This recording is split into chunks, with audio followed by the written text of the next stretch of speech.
ॐ स्थापकाय च धर्मस्य सर्वधर्मस्वरूपिणे अवतारवरेशाय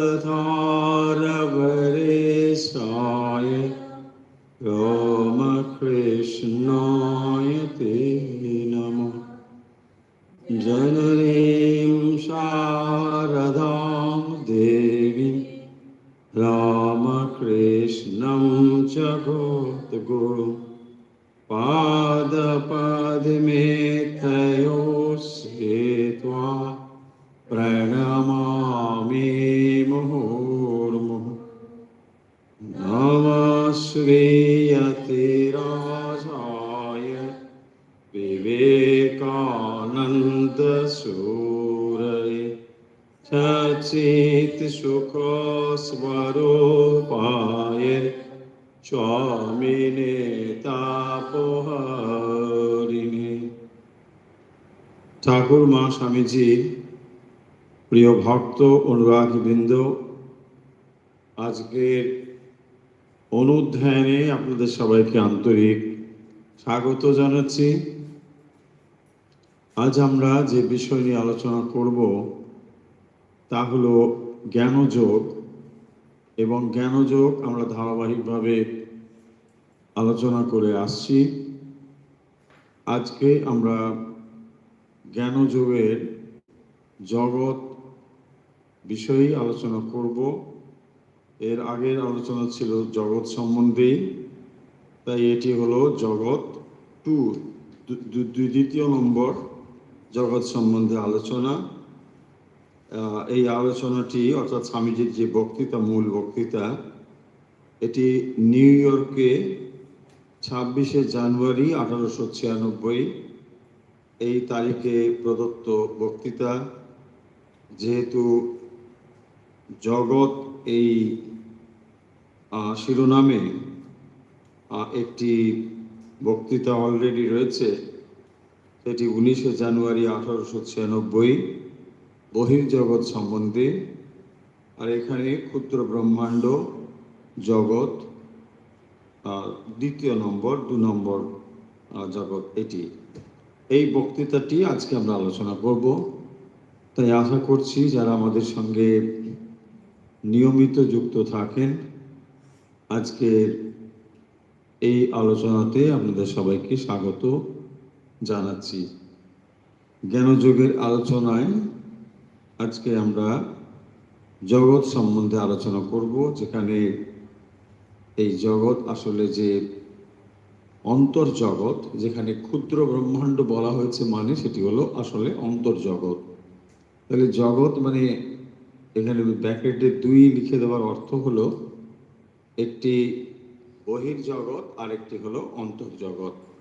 বহির্জগৎ সম্বন্ধে আলোচনা ইতিমধ্যে হয়েছে, তারপরেই আমরা আজকের আলোচনা দেখব অন্তর্জগৎ সম্বন্ধে, যেটিকে ক্ষুদ্র ব্রহ্মাণ্ড বলা হয়েছে, আসলে সেটি অন্তর্জগৎ।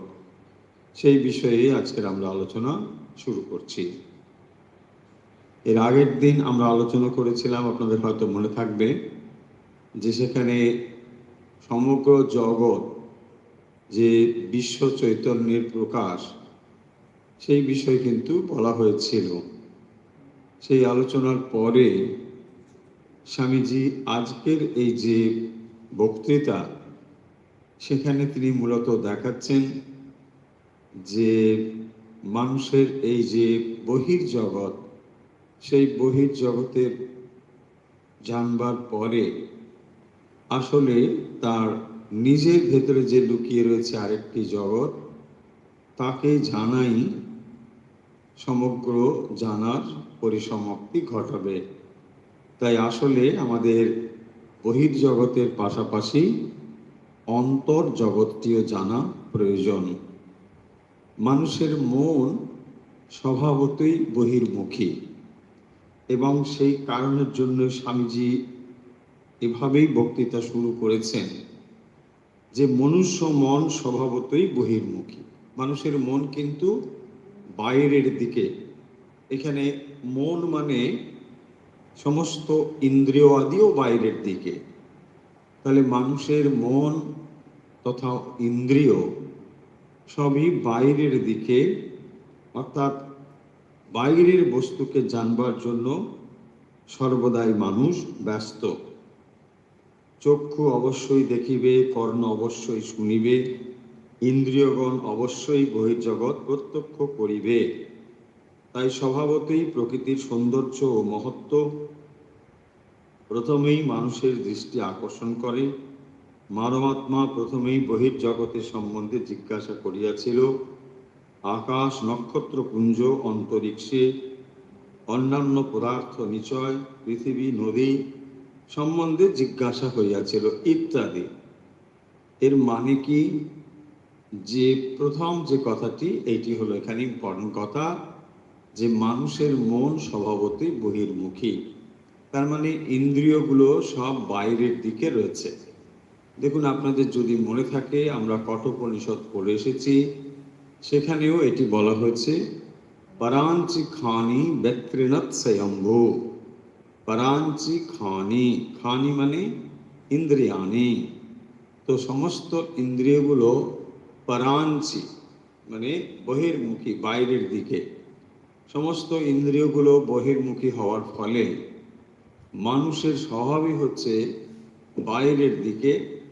যা কিছু জানবার ইচ্ছে সব মানুষের বাইরের দিকে। এবং সেভাবেই আমরা দেখতে পাব যে একটি শিশু জন্মের পরে সে প্রথমেই কিন্তু বাইরের দিকেই দেখে।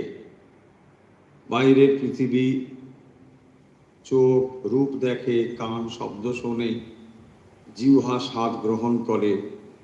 এভাবেই মানুষের যে বাইরের জিনিস সে সম্বন্ধে কৌতূহল তৈরি হয়, বাইরের বিষয় সম্বন্ধে। তখন তার ভেতরে আরেকটু যখন তার ভেতরে মানে অভিব্যক্তি বাড়ছে, তখন সে দেখতে পায় আকাশ কি, সূর্যই বা কি, চন্দ্রই বা কি, নদী, সমুদ্র, পাহাড়, পর্বত এসব বা কি, কোথা থেকে এলো। এগুলোই কিন্তু মানুষের মনে প্রশ্ন তৈরি করেছে। তাই বলছেন যে প্রাচীন সভ্যতাগুলোতেও আমরা এইভাবে দেখতে পাচ্ছি যে এই সমস্ত প্রশ্নের উত্তর খোঁজার চেষ্টা হয়েছে, এবং সেখানে দেখানো হয়েছে যে প্রকৃতির এই যে নানা শক্তি, সেগুলি দেবতা রূপে প্রকাশিত হয়েছে। সভ্যতার একেবারে শুরুর দিকে এই ব্যাপারগুলো কিন্তু হয়েছে।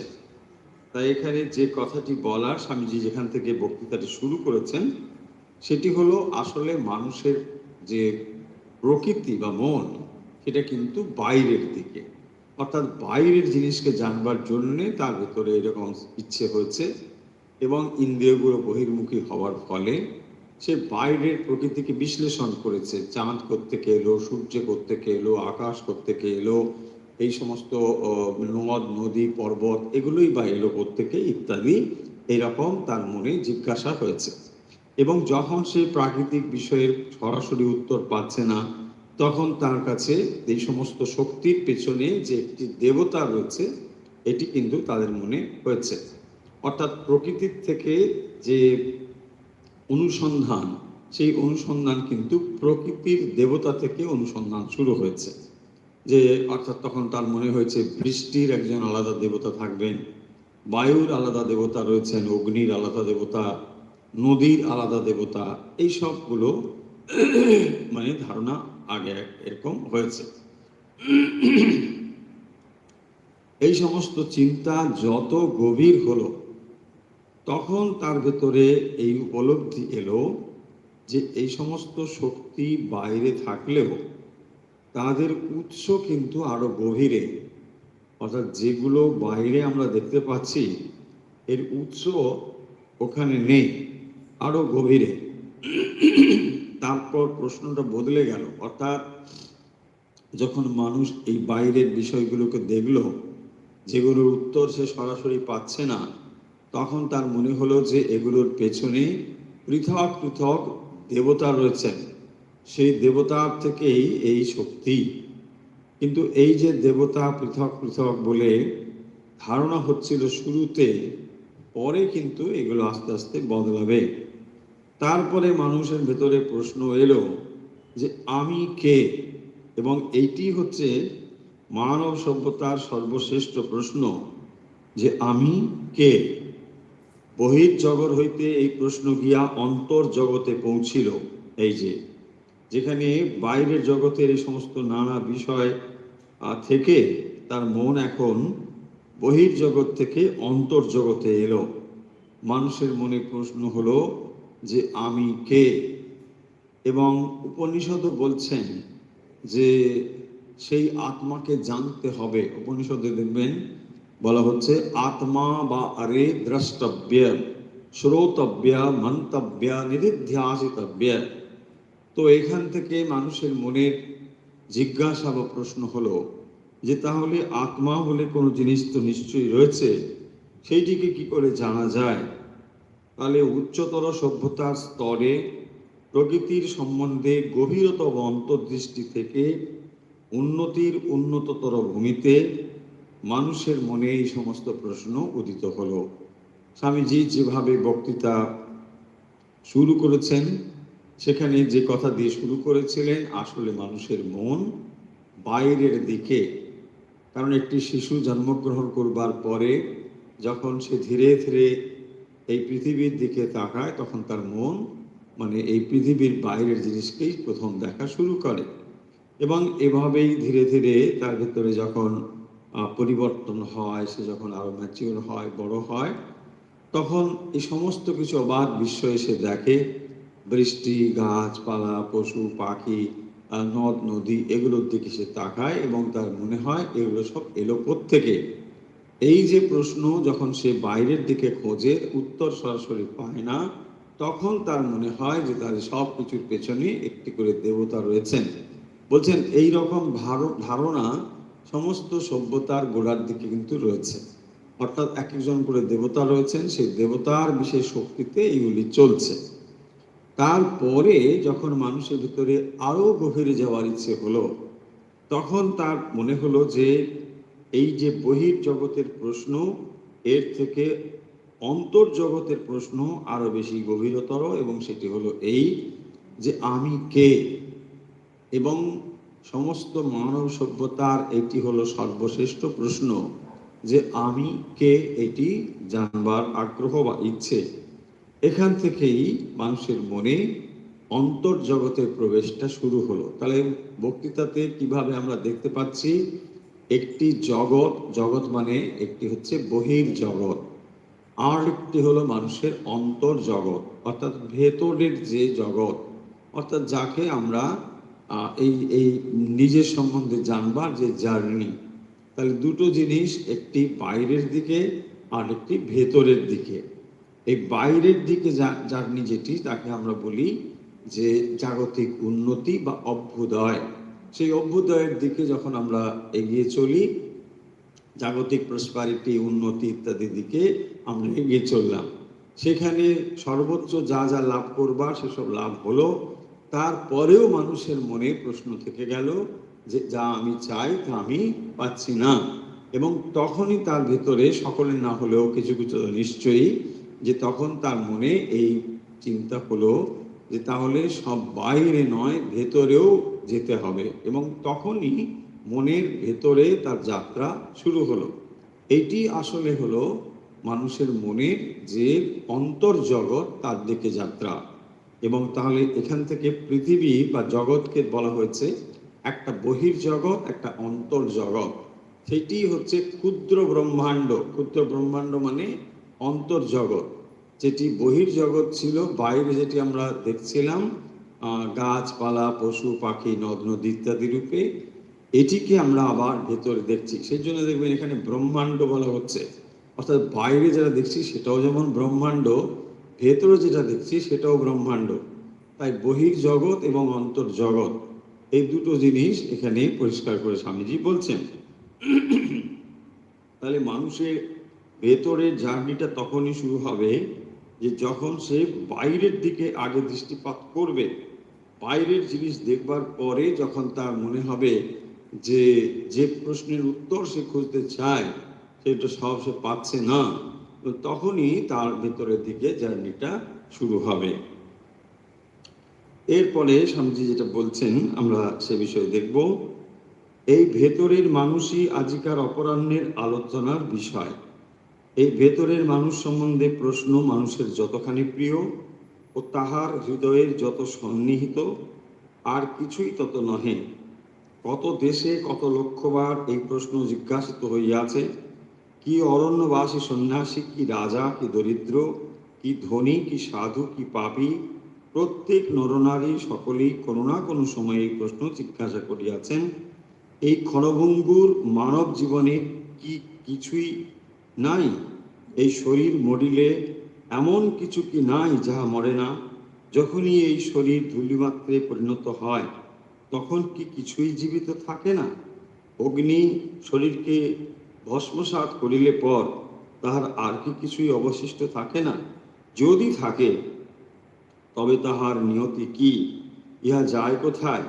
কোথা হইতে ও আসিয়াছিল? এই প্রশ্নগুলি বারবার জিজ্ঞাসিত হইয়াছে।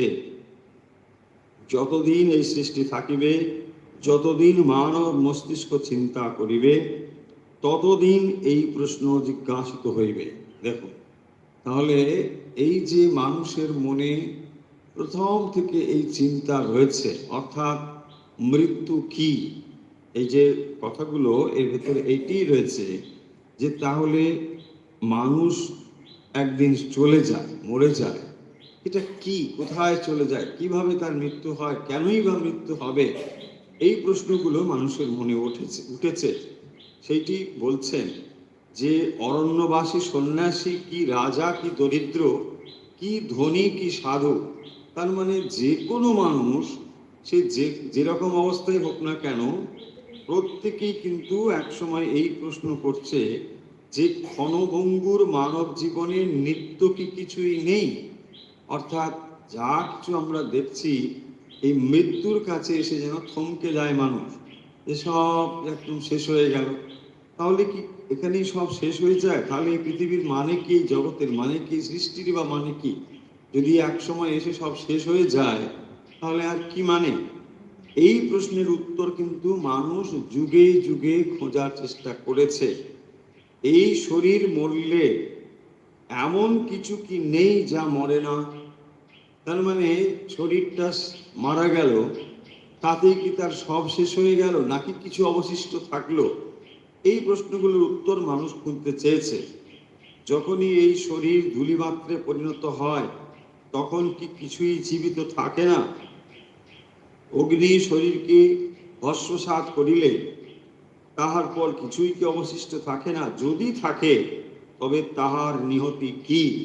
তাহলে একটি মানুষ মারা গেলে তার আর কি থাকে, এবং যদি কিছু থাকে তাহলে তার পরিণতি বা কি হয়, নিয়তি বা কি হয়, উহা যায় কোথায়, কোথা হইতেই বা আসিয়াছিল? এই প্রশ্নগুলি বারবার জিজ্ঞাসিত হইয়াছে। যতদিন এই সৃষ্টি থাকিবে, যতদিন মানব মস্তিষ্ক চিন্তা করিবে, ততদিনই এই প্রশ্ন জিজ্ঞাসিত হইবে। দেখুন, এই প্রশ্ন মানুষের কিন্তু একটি আদিম প্রশ্ন, চিরন্তন এই প্রশ্ন মানুষের মনে রয়েছে। শাস্ত্র তার উত্তর দিয়েছে, তবুও মানুষের মনে এই প্রশ্ন থাকবে যে না, কোথায় যাব, কোথা থেকে এসেছি, কি মৃত্যু, কি জন্ম, ইত্যাদি এসব থাকবেই থাকবে। তাই বলছেন, ইহার উত্তর যে কখনো পাওয়া যায় নাই তাহা নহে। যখনই প্রশ্ন জিজ্ঞাসিত হইয়াছে তখনই উত্তর আসিয়াছে। যত সময় যাইতেছে ততই তা উত্তর উত্তর অধিক বল সংগ্রহ করিতেছে। বাস্তবিক পক্ষে সহস্র সহস্র বর্ষ পূর্বে ওই প্রশ্নের উত্তর চিরদিনের জন্য প্রদত্ত হইয়াছিল, আর পরবর্তী সময়ে উত্তরই আবার কথিত স্পষ্টভাবে ব্যাখ্যাত হইয়া আমাদের বুদ্ধির নিকট উজ্জ্বলতর রূপে প্রকাশিত হইয়াছে মাত্র। অতএব আমাদিগকে কেবল ওই উত্তরের পুনরাবৃত্তি করিতে হইবে। এইখানে এসে স্বামীজি বলছেন যে তাহলে এর উত্তর কি কোনোদিনই দেওয়া হয়নি? বলছে না, এর তো দেওয়া হয়েছে, তবুও মানুষের মনে এই প্রশ্ন থাকবে। এবং সেটাই বলছেন যে সেই যে উত্তর সেটা তোমাদের কাছে বলছি বলে স্বামীজি বলছেন। কি সেটি বলছেন? যে পৃথিবীর প্রায় সমস্ত ধর্মের কাছে দেখবেন এই প্রশ্ন বারবার এসেছে যে মৃত্যুর পর কিছু থাকে কি? সমস্ত ধর্মের মানুষের কাছে এই প্রশ্নটি কিন্তু এসেছে, মৃত্যুর পরে কিছু থাকে কি, আর মানুষ কি শুধু এই শরীর, এই প্রশ্ন এসেছে, আর আত্মা কি অবিনশ্বর, এই প্রশ্নগুলো এসেছে। কেউ রাজা, কেউ ভিক্ষুক, কেউ পণ্ডিত, কেউ সাধারণ মানুষ, সবাই কোনো না কোনো সময়ে এই প্রশ্নের মুখোমুখি হয়েছে। এবং কঠোপনিষদে দেখবেন এই প্রশ্ন কিন্তু নচিকেতাও করেছেন। সেখানে বলছেন অস্তিত্বকে নায়ম অস্তিত্বকে, কেউ কেউ বলছেন আছে, কেউ কেউ বলছেন নেই, মানে মৃত্যুর পরে যে আত্মা, কেউ কেউ বলে এটা আছে, কেউ কেউ বলে নেই। কিন্তু আমি এখানে আপনার মুখ থেকে শুনতে চাই, কার কাছে? যমরাজের কাছে, কারণ আপনি এই ব্যাপারে সম্পূর্ণ ভালো অথরিটি। কারণ অন্য অন্য যারা উত্তর দিয়েছে সেই উত্তরগুলো আমি ঠিক মানতে পারছি না, সেই জন্য একেবারে সর্বোচ্চ যে অথরিটি তার কাছে পৌঁছে গেছে, গিয়ে বলছেন আপনি যদি বলেন তাহলে আমি মেনে নেব, কি উত্তরটা আপনি বলুন। দেখুন, এখান থেকে বোঝা যাচ্ছে যে এই প্রশ্নের উত্তর মানুষ চিরকাল খুঁজেছে। অর্থাৎ এই উত্তরটি মানুষের জানা অত্যন্ত জরুরি, যে তাহলে মৃত্যুতে সব শেষ হয়ে যায় কিনা। একটা শরীর আমরা ধারণ করে চলেছি জন্ম থেকে মৃত্যু পর্যন্ত, তার পরিবর্তনগুলোকেও দেখতে পাচ্ছি। এক সময় সেটা ছোট ছিল, বড় হয়েছে, পরিণত হয়েছে, ইত্যাদি ইত্যাদি চলেছে। কিন্তু একটা সময় এসে দেখা যাচ্ছে যে সেটা আর ফাংশন করছে না, এটা একেবারে শেষ হয়ে গেল। তাহলে এতদিন যেটি ছিল অত্যন্ত প্রিয়জন বলে যাকে জেনেছি, সে এক মুহূর্তে কিন্তু শেষ হয়ে গেল। এই যে একটি বিশেষ পরিবর্তন, এর মুখোমুখি মানুষ বারবার হয়েছে এবং এই উত্তরগুলো সে খোঁজার চেষ্টা করেছে। স্বামীজি এই যে উত্তর সম্বন্ধে বলছেন যে এই উত্তর নতুন নয়, কিন্তু এই উত্তরের ভেতরে কি রয়েছে না, সত্য নতুন করে সৃষ্টি হয় না, সত্য চিরন্তন। ঋষিরা সেই সমস্ত সত্য উপলব্ধি করেছেন এবং সেই সত্য প্রত্যেক যুগে মহাপুরুষরা নতুন নতুন ভাষায় কেবল তাকে উপস্থাপন করেছেন। অর্থাৎ সত্য যে জিনিসটি সেটা কিন্তু চিরকাল রয়েছে। অর্থাৎ এই যে মানব শরীর, সেটি যখন শেষ হয়ে যায়, যখন মারা যায়, তার পেছনে যে একটি অপরিবর্তনীয় চরম সত্তা রয়েছে, এই উত্তর বহুবার দেওয়া হয়েছে। এমনকি স্বামীজি বলছেন যে এই উত্তর আরো দিতে হবে। মানুষের মনে এই প্রশ্ন চিরকাল থাকবে যে দেহ চলে গেলে পরে সব চলে যায় কিনা। শাস্ত্র এই কথা বহুবার ঘোষণা করেছেন, তবুও মানুষের মনে এই প্রশ্ন থাকবে যে আসলে যেভাবে আমরা এই জিনিসটিকে নিয়ে ভাবি, স্বামীজি সেই এখানে তুলে ধরছেন। অতএব আমাদিগের কেবল এই উত্তরের পুনরাবৃত্তি করিতে হইবে, সকলের চিত্তাকর্ষক এই সমস্যাগুলির উপর নূতন আলোকপাত করিব এমন ভান করি না। দেখুন, স্বামীজি বলছেন যে এমন নয় যে আমি একটা কিছু বলছি যেটা একেবারে মানে নতুন কিছু ভাবনা, অন্য কোনো ধারণা তোমাদের ছিল না, সেটা নয়। আমাদের আকাঙ্ক্ষা এই যে সেই সনাতন মহান সত্য বর্তমান কালের ভাষায় প্রকাশ করিব, প্রাচীন দিকের চিন্তা আধুনিক দিকের ভাষায় ব্যক্ত করিব, দার্শনিকদের চিন্তা লৌকিক ভাষায় বলিব, দেবতাদের চিন্তা মানবের ভাষায় বলিব, ঈশ্বরের চিন্তা দুর্বল মানুষের ভাষায় প্রকাশ করিব, তাহাতে লোকে উহা বুঝিতে পারে। কারণ আমরা পরে দেখিব যে ঐশী সত্তা হইতে এই সমস্ত ভাব প্রসূত, তাহা মানবেরও বর্তমান। আবার যে সত্তা চিন্তাগুলি সৃজন হইয়াছিল, তিনি মানুষ প্রকাশিত হইয়া নিজেই তা বুঝিতে চান। অর্থাৎ স্বামীজি যে কথাটি বলছেন, একটু আগে সেটা বলা হলো যে এই প্রশ্নের উত্তর আমি তোমাদের দিচ্ছি, কিন্তু এটা ভেবো না যে এই উত্তর আমি নতুন দিচ্ছি। এই উত্তর আগেও দেওয়া হয়েছে, বহুবার দেওয়া হয়েছে। তার মানেটা কি? দেখুন, এই যে কথাগুলো বলা হচ্ছে না, এর সিগনিফিকেন্সটা কি? এর সিগনিফিকেন্স হচ্ছে যে এই উত্তর শাস্ত্র দিয়েছে, যতবার স্বামীজিও দেবেন বলছেন, কিন্তু তবুও মানুষের মনে সন্দেহ থাকবে। কেন থাকবে? একটা প্রশ্ন আসতে পারে না, যে প্রশ্নটা আমি করছি যদি আমাকে উত্তরটা দিয়েও দেওয়া হয়, তাহলে কেন আবার সেই প্রশ্ন থাকবে? থাকবে এই জন্যই যে যত সময় পর্যন্ত এটা আমাদের কাছে ডাইরেক্ট এক্সপিরিয়েন্স না হচ্ছে, তত সময় কিন্তু এটা আমরা বুঝতে পারবো না। এটা হচ্ছে আসল উত্তরটা। ডাইরেক্ট এক্সপিরিয়েন্স, দেখুন যখন বলা হচ্ছে জন্ম মৃত্যুর পারে সেই আত্মা রয়েছেন, তার কখনো জন্ম নেই, তার কখনো মৃত্যু নেই। দেখুন এই কথাগুলো আপনি কতবার পড়েছেন, কতবার শুনেছেন, বহুবার শুনেছেন। হ্যাঁ, বাসাংসি জীর্ণানি যথা বিহায়, এসব পড়ে ফেলেছেন। কিন্তু তবুও কি আপনার মৃত্যু ভয় গিয়েছে? বলছি না বাবা, মৃত্যু ভয় এখন যায়নি। কি যে হবে জানি না, ওখানে কি হবে, যদি নলটা না দেয় তাহলে কল বন্ধ হয়ে যাবে, তাই না? কত রকম কাণ্ড। যদি ওখানে আস্তে করে টেনে নেয় বা সব শেষ, তারপরে দৌড়ে টৌড়ে ফুটিয়ে দিচ্ছে, এখানে ইঞ্জেকশনটা জোরে পড়ে, বাবা কি আস্তে করে দাও, কত রকম কাণ্ড, কি ঘটবে কিছু জানা নেই তো। দেখুন মানুষটা মারা যাবে, কিন্তু তবুও শরীরের এই যে যন্ত্রণা, এটা তো বড় কম কথা না, সকলেই ফিল করবে। তাই দেখুন এত আপনি পড়াশোনা করছেন, এত বুঝছেন যে আত্মার মৃত্যু নেই, আত্মার জন্ম নেই, এই শরীরটা গেলে পরে যাবে, তো কি আছে, ঠিক আছে, ইত্যাদি ইত্যাদি সব আপনার নলেজ, তবুও আপনার মৃত্যু হয় যাচ্ছে না।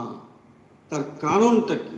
কারণ হচ্ছে ডাইরেক্ট এক্সপিরিয়েন্সটা নেই। এই কথাটাই স্বামীজি আসলে বলতে চাইছেন, যে যত সময় পর্যন্ত এই বিষয়টির ডাইরেক্ট এক্সপিরিয়েন্স তোমার না থাকবে, তুমি উত্তরটা হাজারবার শুনলেও কিছু কাজ তোমার হবে না, তাই না? যখন ধরুন আপনাকে বলা হয় যে কোনো একটি নির্দিষ্ট খাবার, হ্যাঁ, যেটা এটা ধরুন এরকম, তো এটা এইরকম, আপনি শুনলেন, কিন্তু তাতেও আপনার ঠিক বোধ হলো না, বুঝছি এটা ঠিক এরকম। তাহলে আপনি যদি কোনোদিন সেটা না খান, আপনি বুঝতে পারবেন। যেমন ধরুন আপনি চিনিকে কি বলেন? মিষ্টি। আবার মধু মিষ্টি, দেখুন গুড়ও মিষ্টি, আপনি সবই মিষ্টি বলছেন। ইভেন এতটাই মিষ্টি, আমরা সুইটটাকেও মিষ্টি বলি, মানে মিষ্টির দোকানে যে মিষ্টি সেটাও মিষ্টি, সবই মিষ্টি। কিন্তু দেখুন এই মিষ্টি হলেও মিষ্টত্বের যে তারতম্য সেটা রয়েছে। এবারে ধরুন আপনার যদি হানির কোনো এক্সপিরিয়েন্স না থাকে, মধুটা কি এক্সপিরিয়েন্স যদি না থাকে, আপনাকে বোঝানো যাবে না। হ্যাঁ, আপনাকে বলা হয় ও গুড়ের মতো, বলছে না, ঠিক গুড়ের মতো নয়, কিন্তু আপনি এটা বুঝুন, এটা লাইক গুড়, ও লাইক গুড়, কিছু ধারণা হলো না, তাই না? সেই রকম বলেছিলাম একবার, না একটা মজার গল্প, এটা মনে পড়লে যায় মাঝে মাঝে, এটা পূজনীয় বুদ্ধেশ্বরম মাঝের মুখ থেকে শোনা গল্প, আর মজার গল্প, মানে যার যেটা এক্সপিরিয়েন্স নেই তাকে সেটা বোঝানো হচ্ছে। তো এখন বাদশাহ, সে আমের এক্সপিরিয়েন্স নেই, মানে ভারতবর্ষের এখানে যে সুন্দর সুন্দর আম, এটা নেই। তো তাকে বোঝানো হচ্ছে যে আম জিনিসটা কিরকম। তাকে বলতে, দেখুন আম মানে অপূর্ব একটা সুস্বাদু মানে ফল, সেটা এরকম। তো হচ্ছে বুঝতে তো পারা যাচ্ছে না, আমটা কোনোদিন তিনি খাননি, দেখেনি, জানেন না। তখন তাকে এক্সপেরিমেন্ট করছে, মজার গল্প, তার মহারাজ তো মানে একবারে মজা করে করে বলতে, রসিয়ে রসিয়ে অনেকটা সময় নিয়ে নিয়ে তাড়াতাড়ি বলে দিচ্ছে। তখন করা হলো কি, একজন দাড়িওয়ালা লোককে আনা হলো, যার দাড়ি টাড়ি রয়েছে, সেইখানে খানিকটা গুড়, হ্যাঁ, এসব দিয়ে বেশ ভালো করে ওটাকে মেখে দেওয়া হলো। বলছে এইবারে আপনি যদি ওটাকে খানিকটা মুখে নিয়ে চেটে চেটে খান, তাহলে আপনি যেরকম এক্সপিরিয়েন্স করবেন, এটা মানে আমটা ওই রকম। তাহলে আমের ভিতরে কি আছে? ফাইবার আছে, ফাইবারের সঙ্গে সুইটনেস এসবগুলো আছে। বলছে এখানে ওদের গুড় টুটগুলোকে ভালো করে মিশিয়ে দাড়ির সঙ্গে আপনি এটাকে একটু, তো বাচ্চা তখন কি করবেন, ওরকম করে করে মানে বুঝছে যে তাহলে আমটা হচ্ছে এইরকম। মজাটা বাদ দিন, এবারে দেখুন যে জিনিসটি বলা, যে যখন আমরা কোনো বস্তুকে দেখছি বা চিনছি, কিভাবে আমরা চিনি? দেখুন একটা নির্দিষ্ট পদ্ধতি আছে। কোনো বস্তুকে যখন আমরা দেখছি অথবা চিনছি, তখন একটা তার নির্দিষ্ট ফর্মুলা রয়েছে। তো সেই ফর্মুলাটা কি না, ফর্মুলা হচ্ছে আমাদের ইন্দ্রিয়ের ভেতর দিয়ে দেখব। ইন্দ্রিয়ের ভেতর দেখার তাৎপর্য হচ্ছে, ধরুন চোখ, এটা দিয়ে আপনি দেখবেন, তারপরে কি হচ্ছে, ওই সিগন্যালটা গিয়ে মস্তিষ্কে যাচ্ছে। এবারে মস্তিষ্কে যখন গেল, সে কি করবে, ওটাকে মাইন্ডে গিয়ে নিয়ে ফেলছে, তারপরে মাইন্ড কি করবে, সেটা বুদ্ধিতে নিয়ে গিয়ে ফেলছে। এইভাবে আপনি কোনো একটা জিনিস জানতে পারছেন। এইগুলোর যদি একটা অ্যাবসেন্ট হয়, তাহলে কিন্তু নলেজটা আসবে না। ধরুন আপনি একটা বই পড়ছেন, বই পড়তে পারেন বা আপনি মোবাইলেও দেখতে পারেন, এক্সাম্পলটা খুব কাছাকাছি হবে। তো দেখছেন, এখন তারপরে ধরুন কেউ ওখানে ডাকছে, আপনি শুনতে পাচ্ছেন না। তো তার কারণটা কি? কারণটা হচ্ছে এই যে আপনার মাইন্ডটা ওখানে কাজ করছে না। তার মানে এই যে পদ্ধতি, যদি এটি কোথাও কোনোভাবে বাধাপ্রাপ্ত হয়, তাহলে আমাদের নলেজটা ঠিক মতন আসবে না। এক্স্যাক্টলি এটাই বলতে চাওয়া হচ্ছে যে তাহলে মন ছাড়া ইন্দ্রিয় কাজ করছে না। মনটা ওখানে থাকলে তবেই আমি ইন্দ্রিয়ের ভেতর দিয়ে একটা জগতের বিষয়কে জানতে পারি। কিন্তু এখানে বলা হচ্ছে যে জিনিসটি, যে এক্সপিরিয়েন্স আপনি করতে চাইছেন, বা এখানে যে উত্তর বলছেন আত্মা, সেই আত্মা আসলে সমস্ত কিছুর পেছনে রয়েছেন, অর্থাৎ মনেরও পেছনে সেই আত্মা রয়েছেন। কিভাবে? সাক্ষী রূপে। সাক্ষী রূপে মানে তাকে কিছু করতে হয় না, তার বিদ্যমানতার ফলেই মন, বুদ্ধি, চিত্ত, অহংকার সমস্ত কাজ করে। এখন এই যে জিনিসটি, তাহলে এটাকে যদি আমরা জানতে চাই, অর্থাৎ যদি আমরা সেই আত্মাকে জানতে চাই, তাহলে একটা নির্দিষ্ট পদ্ধতি অবলম্বন করে জানতে হবে। কিন্তু যখন আপনি আত্মা সম্বন্ধে শুনছেন, তখন কোনো সমস্যা নেই, আপনার কান আছে, আপনি শুনে নিলেন, দেখো আত্মার কোনো মৃত্যু নেই, তার কোনো জন্ম নেই, শরীরের জন্ম হয়, শরীরের মৃত্যু হয়। এই কথাগুলো আপনি শুনলেন, এটা একটা বোধ হলো বটে, কিন্তু এর ডাইরেক্ট এক্সপিরিয়েন্স তখনই হবে যখন আত্মা সম্বন্ধে আপনার প্রত্যক্ষ অনুভূতি হবে। সেইটি যত সময় না হচ্ছে, 1000 বার 1,00,000 বার শ্রবণ করলেও আপনার ওই জ্ঞান হবে না। কারণ যে পদ্ধতির ভিতর দিয়ে আপনি জাগতিক বিষয়কে লাভ করেন, এখানে ওই পদ্ধতি খাটবে না। এই হচ্ছে আসলে ব্যাপারটি। কারণ যেভাবে আমরা নলেজ থেকে জানবার চেষ্টা করি, এটা কিন্তু সেইভাবে হবে না। তাই দেখবেন কঠোপনিষদের সেখানে বলা হচ্ছে আত্মানম রথিনম বিদ্ধি। যখনই আমরা জানবো এই শরীরটা হচ্ছে রথ, ইন্দ্রিয় ঘোড়া, মন লাগাম, বুদ্ধি সারথি, আর আত্মা রথের অধিষ্ঠাতা। আত্মা এর ভিতরে রয়েছে রথ রূপে। সেইভাবে যদি এটাকে জানা যায়, তখনই কেবলমাত্র আমরা আত্মাকে জানতে পারি। তার একটা নির্দিষ্ট পদ্ধতি রয়েছে কিভাবে সেটাকে জানা যাবে। সেইভাবে যদি একমাত্র সেইভাবে যদি আমরা তাকে এক্সপিরিয়েন্স না করি, তাহলে 1000 বার আত্মা সম্বন্ধে শ্রবণ করলেও আমাদের কোনো বিশেষ লাভ বা তারতম্য হবে না। সেই জন্যই দেখবেন এখানে বারবার বলা হয়েছে, শাস্ত্র আপনি সমস্ত শাস্ত্র মুখস্থ করে ফেলতে পারেন, ভগবত গীতা 700 শ্লোক আপনার মুখস্থ, চণ্ডী মুখস্থ, সব মুখস্থ হয়ে যেতে পারে, কিন্তু আপনি যেখানে আছেন ওখানেই থাকবেন। যে অজ্ঞানের মধ্যে রয়েছেন, আর একটু অজ্ঞান বাড়বে বই, কমবে না। কেন অজ্ঞান বাড়বে? অহংকার আরো বাড়বে। যে আগে আপনি একটু সামান্য মানুষ ছিলেন, এখন আপনি পণ্ডিতান মান্য মানা, এখন আপনি ডিক্লেয়ার পুলিশ। পণ্ডিতান মান্য মানে কি? Self declare police. আপনি নিজে বলছেন যে বিশাল একটা পণ্ডিত, মানে পুলিশ, এটাই আসবে। সো আগে এমনি ছিল, মানে সামান্য ছিল, কিন্তু এখন অজ্ঞানের লেয়ারটা আর সাংঘাতিকভাবে বেড়ে গেছে। এই হচ্ছে আমাদের। তার মানে দেখুন, বিদ্যা যদি অহংকারের দিকে নিয়ে যায়, অজ্ঞান দূরীভূত না হয়ে, সেটা কিন্তু সাংঘাতিক কাজ করতে পারে। সেটাই সাধারণত হয়। তাই এখানে যেটি বলার, সেটি হচ্ছে যে ওইভাবে আমরা তাকে জানতে পারবো না। তাই স্বামীজি বলছেন, তোমাদেরকে যতবার এই উত্তর পূর্ণভাবে দেওয়া হয়েছে, সেই উত্তর আমি আবারও তোমাদের দেবো, কিন্তু এটা ভেবো না যে একটা সাংঘাতিক কিছু উত্তর হবে। সেই উত্তরটা আগে দেওয়া সত্ত্বেও মানুষের মনে যেমন একই প্রশ্ন, আজকে উত্তর শ্রবণ করবার পরেও সে একই প্রশ্ন থাকবে। অর্থাৎ দেখুন, তাহলে আমরা কি এই এতদিন পর্যন্ত যে আলোচনাটা হলো, তাতে কি হলো? সেখানে প্রথম কথা হলো যে প্রথমে বহির্জগৎ, তারপরে অন্তর্জগৎ। অর্থাৎ যে জগৎকে আমরা বাইরে দেখছি, গাছপালা, পশু পাখি, সমস্ত কিছু দেখতে পাচ্ছি, সূর্য চন্দ্র ইত্যাদি, এই সমস্ত কিছু যেমন বাইরে রয়েছে, এইটি দেখার পরে আমাদের ভেতরে একটি প্রশ্ন তৈরি হলো যে এগুলো এলো কোথা থেকে।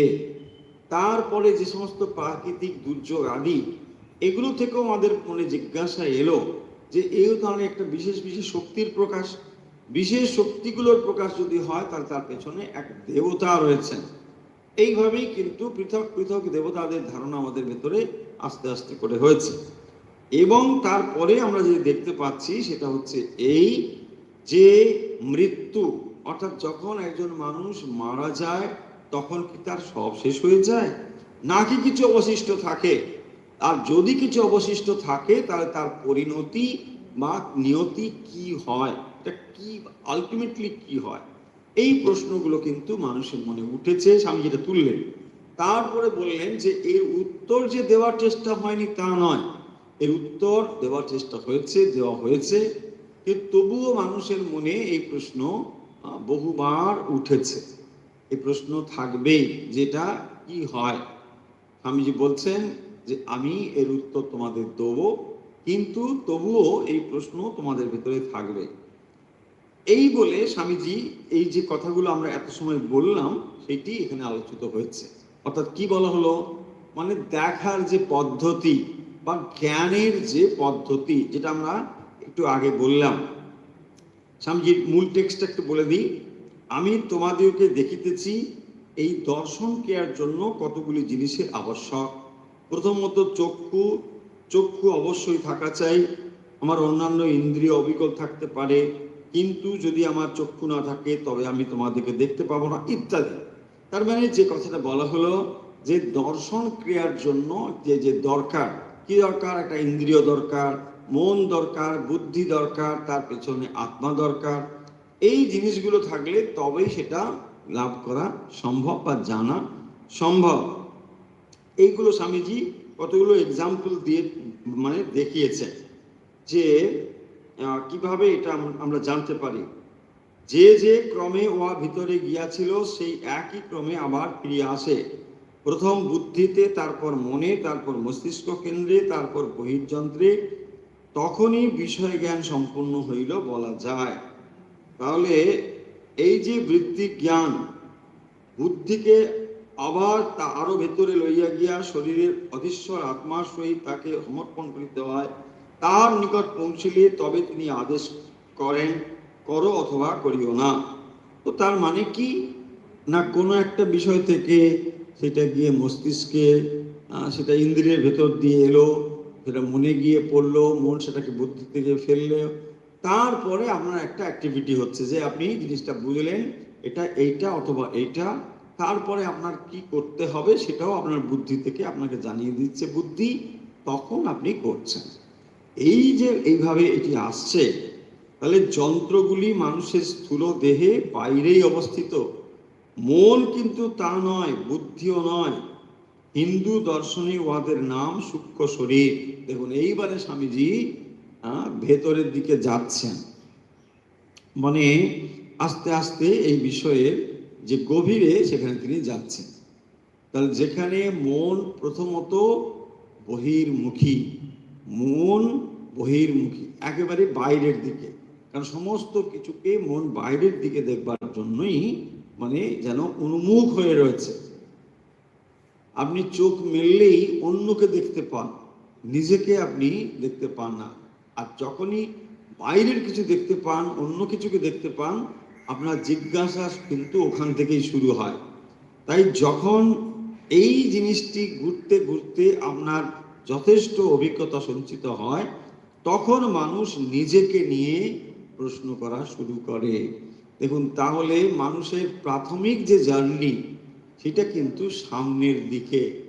দেখুন মানুষের শরীরের স্ট্রাকচার যদি আপনি দেখেন তাহলে দেখবেন ভগবান পা দুটোকে এইভাবেই করেছে। যদি উল্টো হতো, পা দুটো কিন্তু এদিকে হতো, ব্যাক গিয়ারে যেত, সেটা কিন্তু করা হয়নি। মানে সামনের দিকে যাওয়ার জন্যই আপনার করা আছে, মানে আপনি এগিয়ে যাবেন, এটাই। এই যে মানুষের জার্নি, এইটা কিন্তু সামনের দিকেই তাকে যেতে হবে এবং তারপরে ভেতরে তার জার্নিটা শুরু হবে। অর্থাৎ বাইরের দিকে যেতে যেতে এক সময় সে দেখবে যে যা সে চায়, যা সে লাভ করতে চায়, এইগুলোর দ্বারা তার পরিপূর্ণতাটা হচ্ছে না। তখনই তাকে অন্তর্জগতে জার্নি শুরু হবে। তাহলে আগে মানুষের মনের বহির্জগতে জার্নি হবে, বাইরের বিষয়গুলোকে জানবার ইচ্ছে তার থাকবে, সেখানে সে উত্তরগুলো যেমন খুঁজবে, তারপরে তার জার্নি হবে ভেতরের দিকে, যে কি রয়েছে সেইগুলোকে জানবার তার ভেতরে চেষ্টা হবে, তাই না? দেখুন, একজন মানুষ যদি আমরা এরকম স্থূল এক্সাম্পল নিই, তোমার একটা বাচ্চা ছেলে, সে কি করলো, সে বাইরে গেল, গিয়ে দেখছে কি, মানে নানা রকম দেখছে, নানা রঙের বেলুন দেখছে, নাগরদোলা দেখছে, খেলনা দেখছে, মিষ্টির দোকান দেখছে, এসব কিছু দেখছে। এই যে এগুলো দেখছে, আসলে কি এগুলো সব তার মনের বাইরে, তো ভেতরে তো নয়, সব বাইরের জিনিসে দেখছে। সে যখন বাড়ি ফিরে এলো, তাকে যদি জিজ্ঞাসা করা হয় যে তুমি যে সমস্ত জিনিসগুলো দেখেছিলে, এই নানা জিনিস, বেলুন হোক, নাগরদোলা হোক ইত্যাদি, যে এই তোমার যা জিনিস দেখলে এর আনন্দটা তোমার কোথায়, মানে কোন জিনিসটা তোমার সব থেকে ভালো লাগলো, তখন দেখবেন যে তার নিজের ভেতরে সে ঢোকার চেষ্টা করবে। অর্থাৎ যখন দেখবে যে বাইরের জিনিসগুলো তুমি এই তো দেখছো, নাগরদোলা দেখলে, বেলুন দেখলে, খাবারের মিষ্টির দোকান দেখলে, সব দেখলে, এখন বলো তো এইগুলোকে তুমি যে দেখলে, কোনটা তোমার সব থেকে ভালো লাগলো? দেখুন, যখন এই প্রশ্নের তাকে উত্তর খুঁজতে হবে, তখন কিন্তু আর তাকে ওই দোকানগুলো দেখতে হবে না, বা বাইরে নাগরদোলা দেখতে হবে না, বেলুন দেখতে হবে না, এইবারে তাকে নিজের দিকে ঘুরতে হবে। কারণ এই অনুরণনটা তার মনের উপরে পড়েছে, এইটি তার মনের উপরে কোন অভিঘাত রেখে গিয়েছে, এটাই হবে তার উত্তর, যে কোনটা ভালো লাগলো, তাই না? দেখুন, তাহলে যখন সে বাইরের জিনিসগুলোকে দেখছে, তখন সে একটার পর একটা দেখে চলেছে। যখন সে দিনের শেষে বাড়ি ফিরে এলো, তুমি যে এইগুলো দেখলে, কোনটা তোমার সব থেকে ভালো লেগেছে, তখনই দেখবেন তাকে মনের কাছে আসতে হবে। কারণ ওই বিষয়গুলো তখন আর তার কাছে নেই, তো সে তো বাড়ি ফিরে এসেছে। এবার তাকে মনের ভেতর দেখতে, মনের ভেতর সে কিভাবে দেখবে না, যেই বস্তুগুলো তার মনের উপরে যেমন যেমন অনুভূতি রেখে গিয়েছে, যেমন যেমন ইমপ্রেশন রেখে গিয়েছে, এখন তাকে তাহলে কি হবে, সেই স্থূল বস্তু থেকে সূক্ষ্ম বস্তুর দিকে আসতে হবে। এই যে জার্নি, এটাই হচ্ছে ইনওয়ার্ড মানে journey, outward to inward journey, মানুষের ভেতরের দিকে যাত্রাটা। আশা করি কথার পয়েন্টটা বুঝতে পেরেছেন। পয়েন্টটা হলো যে সমস্ত জগৎকে যে আপনি বাইরে দেখছেন, এই বহির জগতের ইমপ্রেশন আপনার মনের ভেতরে পড়ছে, সেখান থেকেই বস্তুর আনন্দের অনুভূতি হচ্ছে। তাহলে বাইরের বস্তু কেবলমাত্র একটা, মানে আপনার কাছে ওই ওই আনন্দের অনুভূতিটা নিয়ে আসার একটা সিম্বল মাত্র, আর কিছুই নয়। যে বস্তুটাকে আপনি দেখছেন, সেই বস্তুটি আসলে আপনার মনে একটা ইমপ্রেশন তৈরি করছে, সেটাই আনন্দের অভিঘাত। বাইরের বস্তুটা কিন্তু অত্যন্ত স্থূল। তাই যখন বাইরের জিনিসগুলোকে আপনি দেখেছেন এবং তার মূল্যায়ন করার চেষ্টা করছেন যে কোনটা ভালো অথবা মন্দ, তখন আপনাকে মনের জগতে ফিরতে হয়। এবং এখান থেকেই আমরা এই যে দেবতাদের ধারণা, দেবতাদের কথা রয়েছে, সেটাও কিন্তু এখান থেকেই তৈরি হয়েছে। অর্থাৎ যখনই দেখবেন যে যে বিভিন্ন শক্তি, যেটি আমরা বিশেষ করে প্রাকৃতিক দুর্যোগ আদি এসব মনে হয়েছে, সেখান থেকে মানুষ কি দেখছে না, বাতাস বইছে, মানুষ দেখতে পাচ্ছে বজ্রপাত হচ্ছে, বৃষ্টি হচ্ছে, তাহলে নিশ্চয়ই এগুলো কেউ করছে। এইখান থেকে ধারণা তৈরি হবে। তখন দেখবেন যখন ছোট ছেলে কি হয়, ফ্যানটা ঘুরছে, সে ভাবছে নিশ্চয়ই এটা কেউ না কেউ ঘোরাচ্ছে। বাচ্চারা তো বুঝতে পারে না যে এর ভেতরে কি রয়েছে, এটা নিশ্চয়ই কেউ ঘোরাচ্ছে, ওটা একজন ঘোরাচ্ছে, আলোটা নিশ্চয়ই কেউ জ্বালাচ্ছে, এরকম মনে হবে। ঠিক এই ধারণা থেকেই, যখন সে ধারণাটা ম্যাচিওর নয়, তখনই দেখবেন এই ধারণা থেকে পৃথক পৃথক শক্তি বা দেবতার ধারণা তৈরি হয়েছে। ঠিক সেইভাবেই মানুষ ধীরে ধীরে বুঝলো যে তাহলে অগ্নি, বায়ু, সূর্য এরা আলাদা আলাদা রয়েছে। কিন্তু যখন সে ম্যাচিওর হলো, যে না, আরে একটা বিদ্যুৎ শক্তি তো সব কিছুতে হতে পারে, তখনই তার মনে হলো যে অগ্নি, সূর্য, নক্ষত্র, মানে দেবতা যে আলাদা আলাদা বলছি, ইন্দ্র, বরুণ আদি, এই দেবতা আলাদা নয়, একজনই, তিনি হচ্ছেন পরমেশ্বর। সেই পরমেশ্বরই কিন্তু নানাভাবে প্রকাশিত হয়েছেন। এখান থেকেই একেশ্বরবাদের ধারণা এলো। তার আগে কিন্তু মানুষ নানা কিছুর জন্য নানা দেবতার ধারণা করতেন, যে বৃষ্টি হচ্ছে তাহলে নিশ্চয়ই অতিবৃষ্টির জন্য একজন দেবতা আছেন, এইসব রয়েছে এটা। কিন্তু আসলে সেই পরমেশ্বর সবকিছুর প্রকাশক তিনি এটা রয়েছেন। এইভাবে ধীরে ধীরে মানে জিনিসগুলো আস্তে আস্তে পরিবর্তন হলো। আচ্ছা, তারপরে যেটি বলা হচ্ছে সেটি হলো, এবারে এই উত্তরটা এসেছে, তার মাঝখানে যেটি বলা হয়েছে আমরা কিভাবে দেখি বুঝি, অর্থাৎ আমরা কোনো জাগতিক যখন জ্ঞান অর্জন করি এটা কোন পদ্ধতিতে হয়। ইন্দ্রিয় থাকে, মন থাকে, বুদ্ধি থাকে, এইভাবেই জ্ঞানটা হয়। তাহলে একটা অবজেক্ট বা বস্তু সেটি ইন্দ্রিয়ের দ্বারা আমার কাছে একটা সেন্সেশন নিয়ে এলো। আপনি ফুলের দিকে তাকালেন, সেটা কে দেখছে? দৃশ্যকে চোখ দেখছে। ওইটাকে আপনি নিয়ে যাচ্ছেন কোথায়? ফেলে দিচ্ছেন সেটাকে নিয়ে মস্তিষ্ক, মস্তিষ্ক সেটাকে নিয়ে গিয়ে মনের কাছে নিয়ে যাচ্ছে, মন সেটা দেখে বলছে, মানে টেকনিক্যাল ভাষায় আমাদের চিত্ত সেখানে নিয়ে যাচ্ছে। সে দেখছে যে এই ইমপ্রেশনটা আগে আমার কাছে রয়েছে, এটা একটা গোলাপ ফুল। আপনার সঙ্গে সঙ্গে ধারণা হলো, বুদ্ধিও সেটা বলে দিল এটা একটা গোলাপ ফুল। এইখানে আপনাকে কি করতে হবে সেটা আপনার সিগন্যাল মন বলে দিচ্ছে। যদি মনে হয় যে আপনার ফুলটা তোলা দরকার, সঙ্গে সঙ্গে আপনি বলবেন হ্যাঁ ফুলটা তুলতে হবে, ফুলটা তুলে নাও। যদি হয় যে না ফুল তোলার দরকার নেই, আমি কেবল দেখছি ফুলটা সুন্দর, হয়ে গেল। তার মানে দেখুন এই পুরো প্রসেসটা আপনার বাইরে এইভাবে ঘটছে। এখন এই যে জিনিসগুলো ঘটছে তার পেছনে রয়েছেন আত্মা। এই আত্মা, তাকে জানবো কি করে, তাই না? তার মানে যখনই আত্মার উপস্থিতিতে এগুলো কিন্তু হচ্ছে, আত্মা তার সিগন্যাল গিয়ে পড়ছে বুদ্ধিতে, সেটি গিয়ে পড়ছে মনে, সেটি গিয়ে পড়ছে মস্তিষ্কে, সেটি গিয়ে পড়ছে ইন্দ্রিয়াদিতে। তার ফলে পুরো প্রসেসটির দ্বারা আপনি বস্তুর জ্ঞান লাভ করতে পারেন। এখন প্রশ্ন হলো, যদি এই পদ্ধতিতেই আমরা জ্ঞান লাভ করি তাহলে সেই আত্মাকে এই পদ্ধতিতে জানা যাবে কি না? বলছেন আত্মাকে এই পদ্ধতিতে জানা যাবে না। আত্মাকে এই পদ্ধতিতে জানা যাবে না। কেন জানা যাবে না? এর উত্তর বহুবার বহু প্রসঙ্গে বলা হয়েছে। জানা যাবে না এই জন্য যে আত্মা যাকে উদ্ভাসিত করে তিনি কখনো তাকে জানতে পারেন না। যেমন এই মাইক্রোফোনের ভেতর দিয়ে শব্দ তরঙ্গ আপনার কাছে পৌঁছচ্ছে, আমি এটাকে জানতে পারি, কিন্তু মাইক্রোফোনের কোনো ক্ষমতা নেই আমাকে জানা। পারবে না? দেখুন ঠিক একই রকম ভাবে, অর্থাৎ যে এটিকে জানবার চেষ্টা করছে, যেখানে আত্মা বা চৈতন্য বিদ্যমান, জ্ঞান সেখানে উৎপন্ন হবে। তাহলে আত্মা চৈতন্য যেখানে রয়েছে, সেই আত্মা রয়েছেন বলেই এটাকে জানা যায়। তাহলে এটাকে আমি জানবো কি করে? এটা জানা যাবে না। এই পদ্ধতিতে এটাকে জানা যাবে না।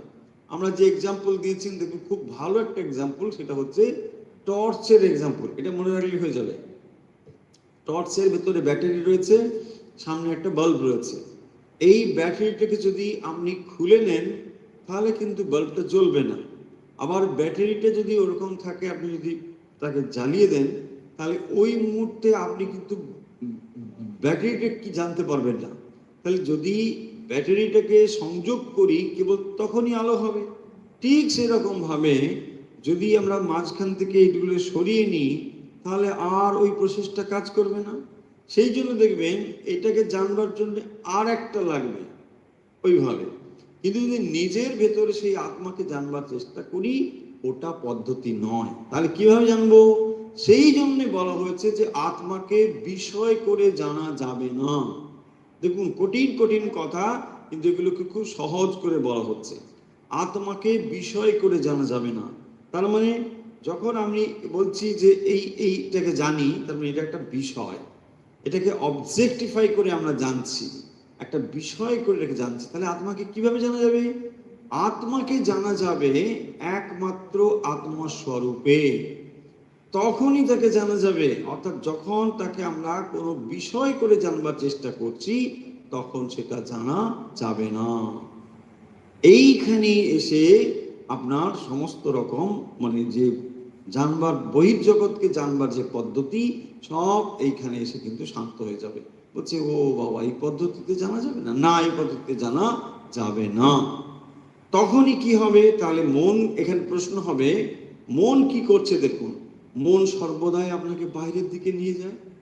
তাহলে মনকে অন্তর্মুখী করতে হবে, তবেই কেবলমাত্র জানা যাবে। মনকে অন্তর্মুখী করলে কি হবে না, মনের ভেতরে যে কামনা বাসনাগুলো রয়েছে সেটাই তাকে বহির্মুখী করে। মনকে অন্তর্মুখী করা মানে হচ্ছে কামনা বাসনা থেকে শান্ত করা, মুক্ত করা। তখনই মন হয়ে যাবে, মন তখন থাকলেও যেন নেই, এই অবস্থাটিকে বলা হবে মনের পারে যাওয়া। তাহলে তখন মন থাকলেও না থাকার মতোই হবে। মনটাকে এখন এমন একটা সূক্ষ্ম জিনিস, অথচ সেটা বড্ড ভারী হয়ে গিয়েছে। কেন ভারী হয়ে গিয়েছে না, কামনা বাসনার দ্বারা সেটা ভারী হয়ে গিয়েছে।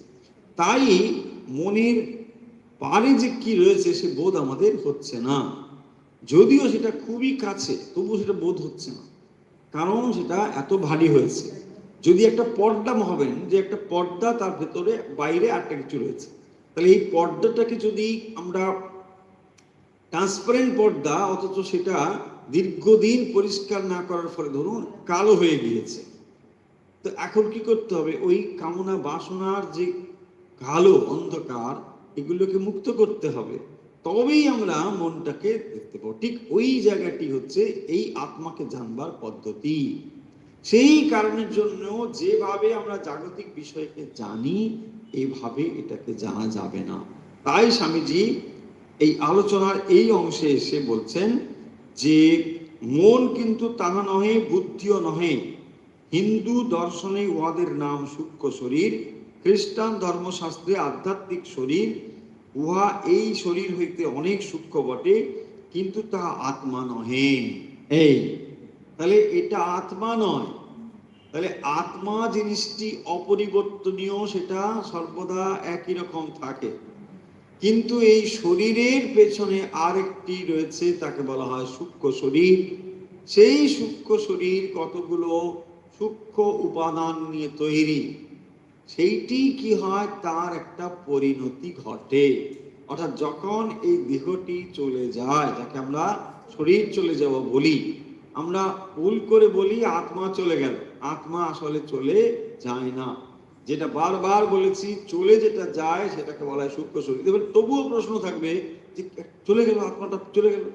এটা হাজারবার ক্লাসে বলা হয়েছে যে আত্মা কোথাও চলে যায় না, তবুও যে জিনিসটি হাজারবার ধরে শুনেছেন, হাজারের একটু বেশিবার শুনেছেন, সেই কথাটি কিন্তু আবার ওই মনে আসবে যে না, আত্মা বেরিয়ে তো যায়, বেরিয়ে যাচ্ছে না। দেখুন, খুব সিম্পল ওয়েতে বলে নিই, তাহলে সময় হয়ে গিয়েছে। অন্তত একটা জিনিস মাথার কাছে পরিষ্কার হোক, যদি কোনো জিনিস বেরিয়ে যায় সেটা যাবে কোথায়, আগে এটা ঠিক করুন। যেটি সর্বব্যাপী, বলছেন আত্মা সর্বব্যাপী, তাহলে এটা বোঝা হয়নি, সর্বব্যাপী শব্দের তাৎপর্যটা বোঝা হয়নি। যদি যেটা সর্বব্যাপী হবে সেটা যাবে কোথায়, তাই না? আপনি শিয়ালদা থেকে আপনি আপনি আপনি কোথায় যাবেন, যেখানে খুশি যান, কোথাও একটা যাচ্ছেন ধরুন, তো এই ট্রেনে উঠলেন কেন না, আপনি একটা জায়গা থেকে আরেকটা জায়গায় যাচ্ছেন, এই স্থানিক দূরত্ব রয়েছে বলে আপনার শরীরটাকে আপনি ট্রেনের মধ্যে চড়িয়ে তারপরে ওখানে নিয়ে যাচ্ছেন, কারণ আপনার শরীর ওখানে যাচ্ছে। কিন্তু যেটাকে নিয়ে যেতে হচ্ছে না সেটা হচ্ছে আত্মা। আপনার কনসিয়াসনেস তাকে কোথাও নিয়ে যেতে হচ্ছে না, আপনি কেবল শরীরটাকে নিয়ে যাচ্ছেন। দেখুন, আপনি ওখান থেকে যে এখানে আসছেন বা এখান থেকে যে ওখানে যাচ্ছেন, এই প্রত্যেকটি ক্রিয়াতে আপনার ভেতরে একটি চলমান জিনিস রয়েছে, একটি অচলমান জিনিস রয়েছে। আপনি যেটাকে নিয়ে যাচ্ছেন সেটা হচ্ছে স্থূল শরীরটা, কিন্তু এর ভেতরে যে আত্মা রয়েছেন তাকে আপনাকে বহন করতে হচ্ছে না। কেন হচ্ছে না, সেটা এখানেও যেমন ভাবে রয়েছে, এখানেও একই রকম ভাবে রয়েছে। সেটা সর্বস্থানে সর্বকালে বিদ্যমান বলে তাকে বহন করার প্রয়োজন নেই। সেই জিনিসটি সর্বব্যাপী, যেটা সর্বত্র থাকে, তাকে আর নিয়ে যাওয়ার দরকার কি, তাই না? এটা নিয়ে যাবেন কেন, কোনো প্রয়োজন নেই। আপনার ট্রাম লাইন দেখেছেন, ট্রামে দেখবেন একটা অ্যান্টেনার সঙ্গে যোগ করা থাকে, ওইটা পাওয়ারটা ওখান দিয়ে যাচ্ছে। তাহলে দেখুন, যদি পাওয়ার নিয়ে যেতে হতো তাহলে কি হতো, ওর সঙ্গে পাওয়ার কানেক্টিভিটি দিয়ে বয়ে নিয়ে যেতে, তা তো হচ্ছে না। পাওয়ারটা এখানেও আছে ওখানেও আছে, কেবল কানেক্ট করে তারটা চলে যাচ্ছে, পুরো জিনিসটা পাওয়ার ওখানে সাপ্লাই হয়ে যাচ্ছে। এক্স্যাক্টলি যখন আপনি ধরুন এটা যদি আপনার প্রতিনিধিত্ব করে মানুষ বলে, এটাকে যখন আমি মুভ করছি, এই মুভমেন্টটা হচ্ছে কেবলমাত্র বডিলি মুভমেন্ট। এর যে আত্মা, আত্মার কোনো মুভমেন্টের দরকার নেই, কারণ এখানেও যেটা বিদ্যমান এখানেও সেটা বিদ্যমান, সর্বব্যাপী। তাহলে যে জিনিসটি সর্বব্যাপী তার মধ্যে গতি থাকবে কেন? এটা বেরিয়ে যাবে কোথায় আগে সেই প্রশ্ন হোক। যাবে কোথায়? বলছে না ওইটা ওই শ্বশুর বাড়ি যাবে, ওটা বাপের বাড়ি যাবে। যাবে বলছে না খুবই ভালোবাসতো ওখানে, আত্মা ওই তেঁতুল গাছে ঘুরছে। এসব বলে না লোকে, তেঁতুল গাছে আছে কারণ তারপরে ও নাতি হয়ে জন্মালো, তারপরে কত গল্প আছে তার ঠিক নেই। এই নিয়ে মানুষ চলছে গান গপ্প। হ্যাঁ বলছে না একদম অবিকল ওর মতো দেখতে হয়েছে। হ্যাঁ আপনি বলতে পারলে হবে না, ও ঠিক আমার নাতি। আরে রাখো ওইসব কিছু, ভালো করে বেদান্ত বুঝুন তাহলে বুঝতে পারবেন যেটি সর্বব্যাপী তার ভিতরে গতি হতে পারে না। এখন প্রশ্ন হবে তাহলে যে বেরিয়ে যায় বলে বলে, কি বেরিয়ে যায়? বেরিয়ে যেটা যায় বলে আপনি বলেন সেটার নাম হচ্ছে সূক্ষ্ম শরীর। সেটাও একটা শরীর, এটা আত্মা নয়। ভুল ধারণা একদম করবেন না। না জানা ভালো, ভুল জানা আরো বিপজ্জনক। কারণ আপনি যেটা জানবেন সেটা 10 জনের কাছে গিয়ে আবার ভুলভাল বেদান্ত বেদান্ত বলে চিৎকার করে বলে আসবেন, তার মাথাটাও যাবে সর্বনাশ হয়ে। এইভাবেই আমাদের জিনিসটা চলছে। আত্মা বেরিয়ে গেল, আত্মাও বলতে পারবেন আত্মা বেরিয়ে গেল, সর্বনাশ। কোথায় বেরিয়ে গেল? যাবে কোথায়? আত্মা বেরোবে না। কারণ ভালো করে বুঝুন, যেটি সর্বব্যাপী আত্মা ব্রহ্ম, এটা সর্বব্যাপী। যেটি সর্বব্যাপী সেটি বেরোতে পারে না, সেটা মানে যাবে কোথায়? সোজা কথা, বেরোনোর প্রশ্ন কি? গতি থাকবে কেন? গতি থাকবে সীমিত জিনিসে। যেটা এখানে রয়েছে এখানে নেই, তাই তার মধ্যে গতি। যেটি সর্বব্যাপী তার ভিতরে গতি কি? আকাশের ভেতরে গতি আছে। দেখুন তো, আমি এখান থেকে আকাশ চিন্তা করুন, আকাশ মিনতে স্পেস। যদি এটাকে মুভ করে এটাকে মুভ করাই, আমাকে স্পেস মুভ করাতে হলো? স্পেস মুভ করাতে হচ্ছে না, এটা সরালেই স্পেসটা মুভ হচ্ছে। এটা স্পেস মুভ হচ্ছে মানে স্পেস একই স্পেসে রয়েছে, এটা এদিকে যাচ্ছে, এটা আপনি কেবল দেখছেন এই বস্তুটা, সাবস্টেন্সটা এদিক ওদিক হচ্ছে, কিন্তু এর আকাশের কোনো এদিক ওদিক হচ্ছে না। ঠিক এক্স্যাক্ট ওভাবেই আত্মার কোনো এদিক ওদিক হচ্ছে না। তাহলে একজন মানুষের পৃথকত্বটা কি করে হলো? প্রশ্ন হতে পারে না যে এত মানুষ, তার মধ্যে আমরা আমাদের ইন্ডিভিজুয়ালিটিটা কি করে তৈরি হলো? সেই উত্তরে আসবেন স্বামীজি, এটা হচ্ছে সূক্ষ্ম শরীর, সাটল বডি। তার মানে যে স্থূল শরীরটা আমরা দেখছি, এই স্থূল শরীরের পেছনে একটি সূক্ষ্ম শরীর রয়েছে। সাটল মানে এটা ভাববেন না যে তাহলে আমরা ম্যাগনিফাইং গ্লাস দিয়ে বা কিছু অনুবীক্ষণ সেটা দেখা যাবে না। যেটা সূক্ষ্ম মানে এটা সূক্ষ্মই, মানে ইন্দ্রিয় গ্রাহ্য নয়। সেটা যন্ত্র দিয়েও দেখা যাবে না। যন্ত্র দিয়ে দেখা গেলে সেটা স্থূল বস্তু, অর্থাৎ কোনোভাবে সেটা ইন্দ্রিয় গ্রাহ্য নয়। আপনার মনটাকে আপনি কি দিয়ে দেখেন? আপনার যে মন আছে এর প্রমাণ কি বলুন? লোকে বলে না, কবিতা টবিতা করে বলে তোমার কোনো মন নেই, সেটা আলট্রা সেন্সিবল। কিন্তু মন যে নেই, আপনি দেখুন মন আছে, আপনার কি প্রমাণ আছে? তাই না? Because it is very subtle. যেটা অত্যন্ত সূক্ষ্ম জিনিস, সেটার এক্সিস্টেন্স আপনি ফিল করছেন বিকজ অফ থটস অনলি। আপনার যে মনটা রয়েছে না, তার কারণ আপনি চিন্তাগুলোকে ভাবছেন আমার মনের, কারণ চিন্তাগুলো ওখানে এক একটা করে উঠছে। বেশ, এইটা দিয়ে আপনি বলেন, কিন্তু এটা অত্যন্ত সূক্ষ্ম। সেই জন্যে মন যতটা সূক্ষ্ম তার থেকেও বেশি সূক্ষ্ম হচ্ছে আত্মা। তো এই যে অবস্থা, এই সাটল বডি, এইটা কি করে? আপনার ভালো মন্দ শুভ অশুভ সংস্কারগুলোকে বহন করে নিয়ে যায়। এই যে বলা হলো নিয়তি কি হয়, তার মানে একজন মানুষ যখন মারা যায় তখন তার ভেতরে কেবল স্থূল শরীরটি চলে যায়, সূক্ষ্ম এবং কারণ শরীর তখনও থাকে, সেইটি আবার নতুন শরীরের জন্ম দেয়। এবং এভাবেই এটা চলতে থাকে যতদিন না পর্যন্ত আত্মজ্ঞান লাভ হয়, ততদিন এটা চলতে থাকে। সেই কথাতে ধীরে ধীরে আসবে। অর্থাৎ দেখুন, তাহলে আমরা দেখতে পেলাম, কথা শেষ করছি, যেখানে বহির্জগৎ থেকে অন্তর্জগতের যাত্রা। মানুষ প্রথমে বহির্জগতের দিকে তার যাত্রা শুরু করে। কেন না, তার ইন্দ্রিয়গুলো সব বহির্মুখী। এই যাত্রা করতে করতে যখন সে দেখতে পায় যে আসলে এখানে মানে তার সমস্ত প্রশ্নের উত্তর সে খুঁজে পাচ্ছে না, তখন তাকে মনের ভেতরে ফিরে আসতে হয়। অর্থাৎ বাইরের এই বস্তুগুলোকে নিয়ে দেখে আপনার ভেতরে একটা অ্যানালিসিস করবার মতো মানসিকতা তৈরি হয়। কিরকম? ওই যে এক্সাম্পল বললাম, খুব স্থূল রূপে একটা শিশু গেল, সে বেলুন দেখছে, নাগরদোলা দেখছে, এটা দেখছে, সেটা দেখছে। আপনিও দেখুন এই বস্তুগুলোকে দেখছেন, বিষয় দেখছেন, বস্তু দেখছেন, সম্পর্ক দেখছেন, সব কিছু দেখলেন।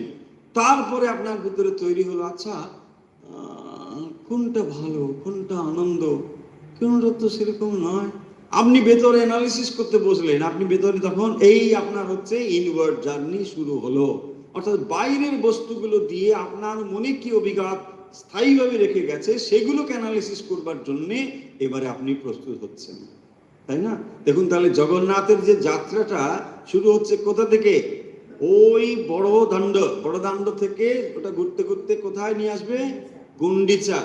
আবার এই গুন্ডিচা থেকে সেটা ওইখানে গিয়ে যাবে, মূল মন্দিরে ফিরে যাবে। এই জার্নিটা আসলে কি? এটাও এই মানব জার্নির এক প্রতীক রূপেই আছে। অর্থাৎ ওখান থেকে দেখুন এই গুন্ডিচাতে এলো, সেই গুন্ডিচার মানে এই বহির্গমন টমন হলো, আবার ফিরে চলো অন্তর্জগতে, তাই না? এখানে আর হবে না, ওইখানেই চলো। তখন প্রভুকে দেখতে হবে। হ্যাঁ, রথে তু বামনম দৃষ্টা পুনর্জন্ম না বিদ্যেতে।